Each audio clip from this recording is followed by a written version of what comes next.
you listen to reason? Will you open your eyes? Bobby in Los Angeles. Yes, hi. Hi. So we spoke last week about the mind-independent concept. Do you remember? Did you call, did I pick you up after the show was over? Yes. Okay. Yeah, I specifically told you to call back this week. Why don't you recap for the audience? Why don't you recap, Bobby? Okay, I'll recap.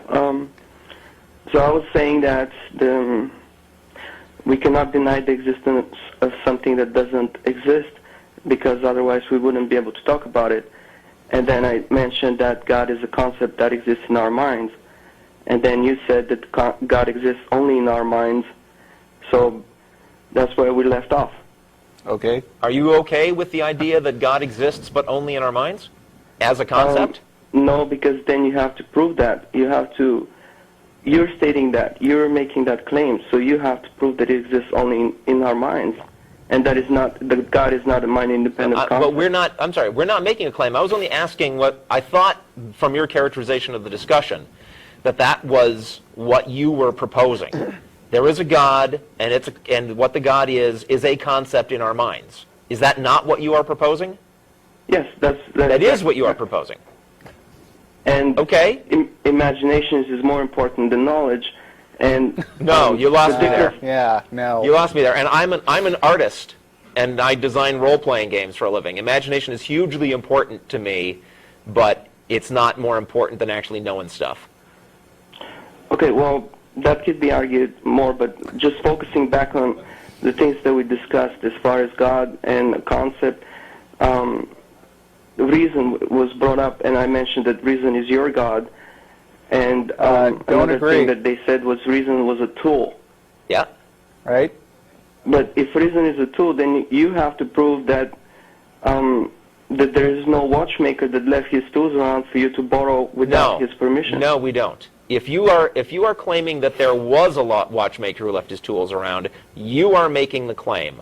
The burden of proof falls on whoever is positing the existence of a thing. So and skepticism. Just a moment, Bobby. As opposed to the existence of the concept of God. How do these things differ? Just a moment. And if God is just a concept, you got to put him on hold. As good Bobby, as let him get to listen to Jeff. Let me finish. I'm sorry. Bobby. Yes. Sorry. If you are positing the existence of a watchmaker, then it's the reason why the burden of proof falls on the party who claims to know that something exists is because when you claim to know that something exists, you're claiming that you have good reason to make that claim, and so it's your job to tell everybody else what those reasons are, why it is that you believe, and it's your job to, if anybody else is going to believe, it's your job to explain why. Skepticism is just people hearing those explanations, those arguments, and going, I'm not convinced, and here's why. It's not the skeptic's job to prove that a claim you made is false. It's your job to prove that it's true, okay? Well, a lot of the claims that were made last week are basically what I'm trying to go at. Nobody watching has seen last week. Just pick one, tell us what the claim was, and we'll talk about it. The claim, one of your claims, actually, but the other guy wasn't, it's not there right now. He said that reason is a tool. And that's why I said, if he says that reason is a tool and not your God, then you have to prove that there is no watchmaker left his tools around for you not to borrow without his permission. I think you're misunderstanding the use of the word tool. Yeah, tool in that is a metaphor. Reason is not a screwdriver specifically. It's a process of thinking about things that leads to results that tend to be accurate. Okay, so and nobody had to invent that. There's like this orderliness, like everything is in order, and that's where reason comes from. And if you follow this order of the universe, then then you're going to reason yourself out of the fact that there's a God. Is that right? There is enough order in the universe that to support the process of reason and make it, work. And we know this because we use reason and it does work, right? We don't find that the universe... Why does reason work? Just a moment. What is the nature of reason? What is the nature of the truth about math and logic? Look, the only way I can prove to you, and Bobby, we can... Bobby, disagree. can you stop? Yeah. Okay. Look, you are the one claiming that reason has to be a thing that had somebody that invented it. We don't make that claim. So we do not have to show you then the maker of reason, because we don't think it's any such thing. Do you think there was a maker of reason? If you do, then it's your job to show that it exists. And does that the most incomprehensible thing about the universe is that it's comprehensible, and if everything is orderly, then we're the most religious people of all, because we believe that everything is going to be in order in the universe. And we have everything is not in order in the universe, though. Obviously, that's not true. Okay. Well, for me, it is. I mean, the only way I'm granted, we're not going to reach a new higher level of understanding or reality here, but the only thing that we differ on, and the only thing that is the difference between atheist and me, is the fact that I believe that the concept of God is mind independent, and the only way I can prove that to you is if I take all human beings out of this planet, replace them with new intelligent beings, and if they come up with the same concept of God, then truly the concept of God must be mind independent. Other things like spirit are just observations. I seriously don't think that people have just created a conspiracy or convention to come up and create things like concepts like spirit and so on and so forth, just so they can dominate mankind's existence. I think atheism. Do you believe that they can make up concepts, Bobby? Do you believe they can make up concepts like nirvana? Nirvana is trying to give another convention or definition of something that is in everything, in all time. Yeah, well, the guy before you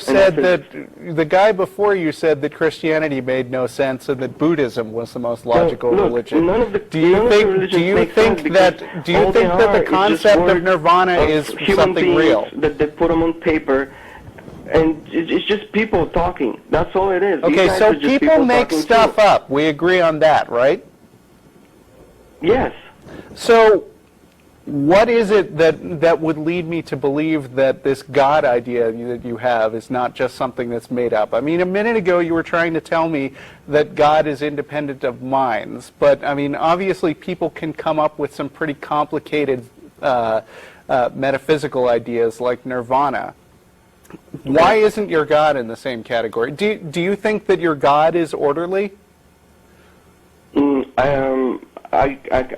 I'm not at that point. I cannot discuss what I think God is on my views if we don't agree on the fact that you would accept that God is it exists, that God exists. I don't say anything about God. There won't be any point of you arguing at that. So you can't convince me that God exists unless I agree with you conditionally that God exists. Is that what you're saying? Not conditional, unconditional. Oh, okay. So I have to completely accept your claim that God exists, and then you'll have proven it to me. And we're not going to do that just 'cause, Bobby. We agree that things exist when we see evidence that they exist. I just want to take a moment to go back to your thought experiment of eliminating all human beings from Earth and replacing them with other thinking beings and seeing if they come up with God again. Ain't going to work, because God is just an idea. People independently come up with similar ideas all the darn time. And if certain theories about the neurological roots of religion are true, then there are things then God is a concept that springs from the misfiring of certain parts of the brain, and people misinterpret the experiences that they are having, and God is then an explanation for things that they're experiencing that they don't really understand what they are. And that could happen with your brand new, new race of intelligent beings living on the earth, just as easily as it could have happened with us. That wouldn't work. What you got to do to prove that a God exists is prove that the God exists, Bobby. A brain malfunction. But prove that God exists. Can you? Then you're saying that God exists and it's just a brain malfunction. That's all you're saying. I said that is a theory that has been floated, and there is research being done on that idea. I don't know if that is exactly what it is, but it makes more sense than that. There is a cosmic, invisible force out there that that interacts with us, but without leaving any trace that could be used to actually prove its existence. Okay. Look, that's the alternative. This is the problem with atheism, is it's taking away a lot of dreams and hopes of people, and for a lot of people, I'm sorry that what we're saying makes you sad, Bobby. I mean, but that's, we're talking about what's actually true here. It's taking the human experience for granted, and religion also. We're not. Whoa! Wait a minute. I want to respond to that. And all that. So both of these are for me, bad things. Bobby. Okay. Where do you get off claiming that we disregard the human experience? We don't disregard the human experience. We just care what the human experience actually is, and you don't. You would rather take what, for your first impression of the human experience and run with that in some direction that makes you happy. We don't do that. We care what's actually going on. But what you do is you take away what they call it a salvation for a reason. They call it a salvation because once you know in your conviction is good enough. That's why I said imagination is more powerful than knowledge, because your conviction or your intention. No, it's not. Imagine a bridge across a chasm and then actually construct one with an understanding of mechanics. Okay? One of them is going to actually work. Imagination is a wonderful thing. I make my living off of imagination, Bobby. I make my living off of imagination. I'm an artist, and I design role-playing games. Imagination is hugely important, but it's different from reality and knowledge. And it doesn't do the same job, and it's not better. But reality and knowledge is not everything. It's not God is sitting on a throne right in front of you. It's not like that. It's the tools that you left behind, the reason, the math and logic and truth about those things. Like 2 + 2 = 4. Take everybody out of this planet. Is 2 + 2 equal 4 still going to be true, and it's still going to remain true? So it's going to remain true. It's mind independent. Could God decide that from now on 2 + 2 is not 4? Could he change that? Like I said, I'm not going to answer that question because you haven't. We're done with Bobby. You want me to accept?